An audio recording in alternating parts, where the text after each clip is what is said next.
ways does your neurodiverse condition interact with other aspects of your identity? Examples include race, gender, culture, sexuality, or other physical or mental disabilities. Oh, that's a really good question.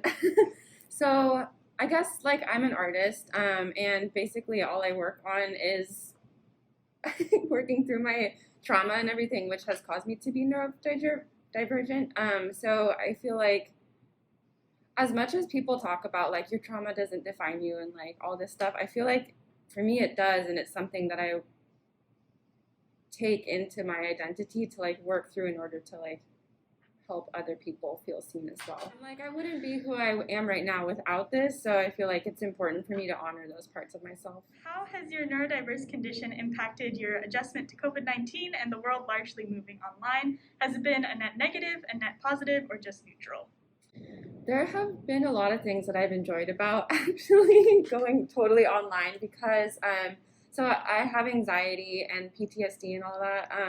And so a lot of times I can be like have social anxiety, so it's been nice to like be forced to stay home. But I did find that like my social anxiety kind of got worse. And I was like, how do I interact with people? But I think it was nice to like have the time to just kind of chill. How was it moving back in person compared to moving online? Would you say either one of those was harder, or were they both kind of big transitions for you? I think they were both big transitions. I feel like as much as I really enjoyed like the introversion aspect of everything, towards the like end of the lockdown, I was definitely ready to like kind of interact with people again. So I think I was more excited to be in person because I also got to move, and like I was leaving a lot of traumatic stuff behind as well. So it was kind of like a clean break. So I think there was a lot of positive in both parts of it. And then related to that, what would an ideal school or work environment look like for you as a neurodivergent person? I think not like having super concrete deadlines all the time, because life just gets messy for me sometimes, and it's very difficult to. I think deadlines are important, but like not having it be like you can't turn in the assignment afterwards, or like you get docked this many points or whatever. Because yeah, sometimes I just like get emotionally debilitated and I can't function. So it would be nice to like have the space that I need to like complete that assignment or project on time, or like in a way that doesn't feel like I'm forcing it, and that way I know I can do my best work. And regarding sort of like the social aspects of learning, is there any preferences that you would have with that, especially like in person or online? I think just like having teachers or like a boss be communicate like that they're empathetic and aware that everybody has different emotional needs. And I think if somebody is communicating that they're very supportive, it makes them more approachable, because I've had teachers who are really intimidating and lack empathy, and like I won't go and tell them what's going on because I don't feel safe to. But like, and those are the classes I usually struggle in. But the teachers who like I get a good vibe from and who seem like they genuinely care, it's like really wonderful to communicate with them, and like it's very easy to do that. How do you perceive neurotypical brains to work, and how would you describe the way your own brain works by comparison? I have no idea how they work. I'm like, gee, that must be nice. Sometimes I'm like, I wonder if it gets boring because there's no chaos. I don't know if anyone's genuinely like 100% neurotypical, because I think that everyone experiences like some sort of trauma to some level. But I think the way that my brain functions at this point, because I've experienced so much trauma, is that like I feel like I'm more aware of myself and like people than my age, which is like good and bad, because I have a hard time connecting with people my age, but at the same time I feel like it makes me more like empathetic than like maybe somebody who hasn't experienced these kind of things. And if you resonate with this concept, what does neurodivergent joy look like to you? Yeah. I think connecting with other people who are neurodivergent as well, and who like really understand you. I think feeling seen, like 100% authentically, is very wonderful too. And just having like friends and people who validate all the like little quirks that go along with being neurodivergent. To me, that feels very joyful. What or who has helped you the most in identifying your strengths and accepting your identity as a neurodivergent person? 100% my therapist. And then also, I follow like the holistic psychologist on Instagram. I don't know if you've heard of her. I think so, yeah. Yeah, she's amazing. She posts a lot of content, I think, just like about growing up like in dysfunctional families and all that kind of stuff. And that's been really helpful in validating like why I am the way that I am. But yeah, I think definitely therapy has helped a lot. And then like just being aware of the media that I'm consuming. Okay, so like I identify as a woman, and I have been getting like the stereotypical like bikini girl pictures being shoved in my face of like very posed stuff, and that was really hard to see all the time. And I was just seeing like a lot of negative things that didn't make me feel good about myself. And like I was comparing, and then so I got rid of all of that, and then I started following like the holistic psychologist, and then there's like this account about PTSD that I started following too, and just like having things that like really validated where I was mentally helped me feel really calm and like good in my social media space. If you were formally diagnosed, how did diagnosis change your outlook on yourself or your life?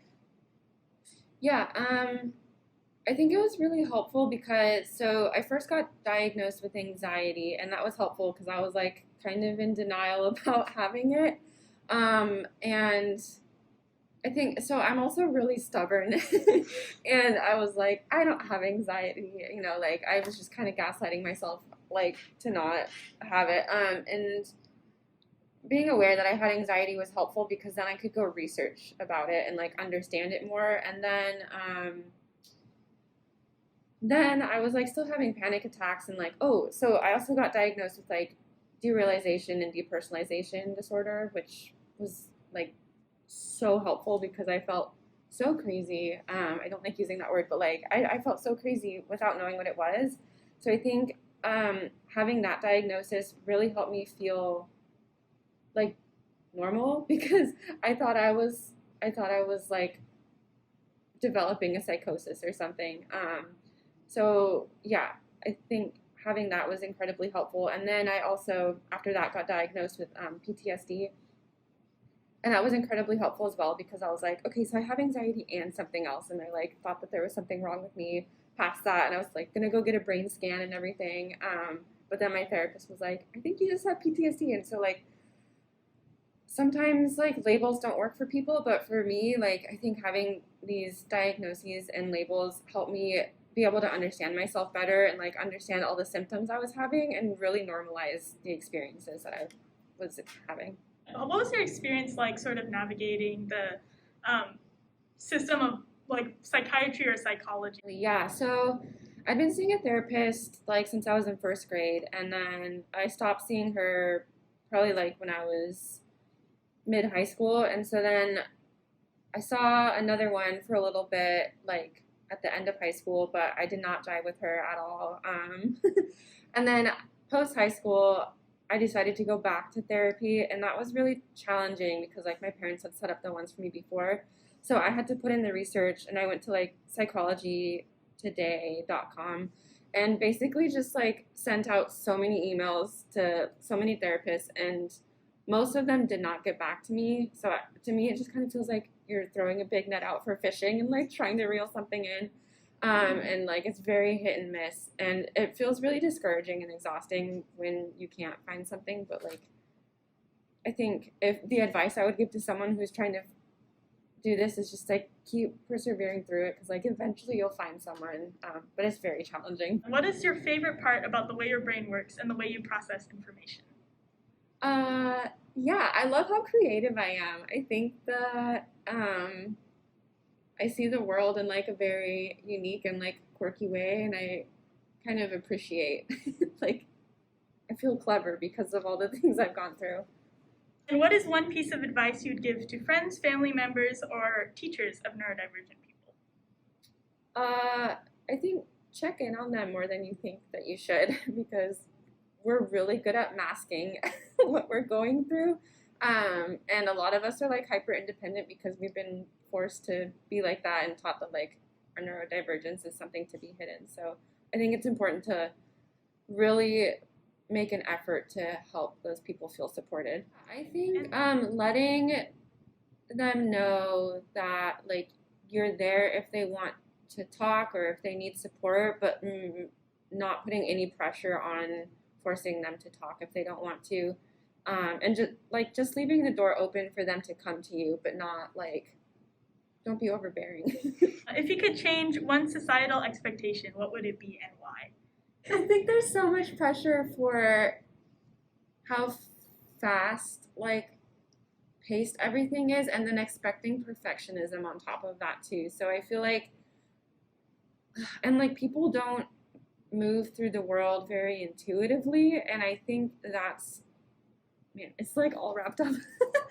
I think if we were able to like not move so quickly and not expect things to be so perfect, we would be able to like really check in with our bodies. And I think the root of everything is just like, what is your body telling you that you need to do, and honoring that like on a day-to-day basis, I think would be really wonderful. And like just taking care of yourself first will help you perform better like in your relationships and your job and everything. So I think allowing us to like care for ourselves more would be important. If this applies to you, what is it like navigating the world of romantic relationships as a neurodivergent person? It's so hard. I hate it.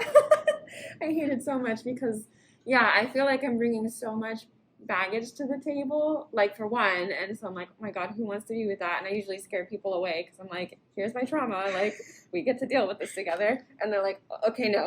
And then also like it's very hard to like, so I'm 24 and it's really hard to find people my age who are like mature enough, and so that usually puts me around like the 30-year-old age range for dating, and like that feels kind of weird too. And yeah, I don't know, it's just very difficult to navigate that. And my therapist kind of broke my heart and was like, you probably won't find someone until you're in your mid-30s. And I was like, thank you. How have you reconfigured your own life in unique ways to suit your learning, emotional, sensory, or other needs? Well, so I think, okay, so the biggest thing that I've been doing for myself is walking away from relationships that don't suit me, and that has included my family, which has been really challenging. But like since I've done that, I've noticed that I've been able to make friends who fit into my life way better, and I've been able to just like be more at peace with myself and show up in a better way in my classes and school and just kind of like everywhere. So I used to be like the biggest doormat ever and people pleaser, and like a lot of that is like the fight, flight, freeze, fawn. So like I freeze and I fawn for my trauma response. And then I kind of realized like, hey, I don't like this and I'm done. And you just like, I reached a breaking point, and it like I left an abusive relationship, and then I was just like, okay, why have I always wound up in abusive relationships? Because of how I grew up and I was like shown love. So then I got angry. I think like getting angry was the best thing I did for myself. And I feel like a lot of people are afraid to get angry, especially as women, because society tells us that like anger is bad. You can't be mad. Only men can be mad. But like I found that anger is really useful in like it's a tool for movement. And when I wasn't angry, I was stuck. And so yeah, getting mad, I was able to like look at everything that wasn't working and cut it out and move on. How has that process kind of redefined for you what love means, or what it means for someone to have compassion for you? So I used to look for love outside of myself. I think one, because that's kind of like how I was shown growing up, but then also I think that's just how our society shows us to love, especially like romance movies, which are disgusting. I hate them. But yeah, it redefined love in that like I needed to learn how to love myself first. And so a while ago I had seen like a spiritual healer, and I was still with this like toxic person I was dating, and she told me like people who love themselves don't let themselves get treated like that. And like that really triggered me, and I was kind of like, no, you can't tell me that. I got kind of mad, but I realized like that really made a lot of sense. And if yeah, like love is about boundaries and like what you need for yourself. And I really had to sit down and love myself first. And so now I'm realizing like what are the ways that like I make me feel good, and those are what I want from a person that I would date. So like basically I want to date myself but like in another person. I am very spiritual in that like I'm a psychic and a medium, and energy healing is very important to me. And I was put in touch with this like spiritual healer who she like goes into the astral realm and she heals things like not only from your past lives but like these lives too. And so she also helps like pull out any like energetic blocks that are going on. And part of being neurodivergent, I'm sure a lot of people experience this, is like memory loss from like the trauma. And so there's a lot of things that I couldn't remember, but she was able to like sense that there was something that happened at a specific age, and like knew enough was able to get enough details from my guides and like the Akashic records to like pull that out. And then I was like, oh yeah, I can remember that. So we worked through that together. And so it's kind of like she also very much believes in psychology, because there's a lot of people who can be spiritual and not believe in like psychology as well, which I think that you need to marry both of them together. So like she works with like navigating traumas and like energetic blocks and working together to like shift those. What is a common misconception surrounding your disability or disabilities that you wish more people understood?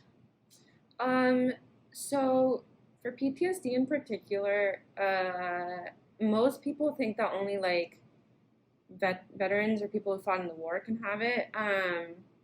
But most people think that it has to be like one really significant traumatic event that's occurred. But like anyone can have it. No one can tell you like what is traumatic and what isn't. And then there's also something called C-PTSD, which is like very new and being researched about, which is like, I think it's called, the C stands for compound. And it's just like a lot of tiny like bad events that just compile on each other and become a traumatic thing that you have to deal with. So anyone can have it, and it's not like how the movies kind of portray like you have flashbacks, and like, I don't know, like I think that it's portrayed in a very chaotic way when in reality it's something that you kind of like have to navigate every single day. And yeah, I just wish people were more educated about it. What is a common feature of the world, like the built environment, websites, or classrooms, that is inaccessible to you that non-disabled people often don't think twice about? This is so random, but like fluorescent lights suck. And they're like, I've had to leave class a number of times because they trigger my depersonalization. And my therapist has told me that's kind of common too for like neurodivergent people, but like the lighting is so difficult. And yeah, I don't know, like that could change. What are little tweaks you wish people could make when talking about neurodiversity or disability in general? I think it would be nice if people kind of realized that probably everyone has some form of something. And it's not like it feels very divided, and people are like, I'm neurotypical and I'm neurodivergent. And it's like, actually, I think we're pretty much all neurodivergent. So it'd be really nice if like it wasn't so I'm blanking on the word, but like divided, I guess. And then the conversation often centers on what neurotypical people don't understand about neurodivergent people, but let's flip the script. What is something you just don't understand about neurotypical people? How are they happy all the time? And they just have like a really nice life where they like go to breweries all the time, and they like popped out 4 babies and like just chilling with all their friends. And I'm like, it feels very superficial to me, and like there's no like, not like pretend, but like it just feels like there's a lack of depth. And I just wonder, like, is that boring or like is that fulfilling, you know? I don't think there's anything inherently wrong with it, but I just like can't. I don't know. I couldn't live like that. Yeah, so that was the last question that we had on our list, but is there any other like last remarks that you'd like to make? I think just reminding people that they're not alone in what they have. And if you feel like you're going crazy because you have some sort of thing that you don't understand, I think it's better to speak up to someone about it instead of trying to hide it because, like, I spent years not talking about my depersonalization, and as soon as I did, I realized how common it was, and it made me feel so much better. So, like, don't hold stuff in, like, talk to people.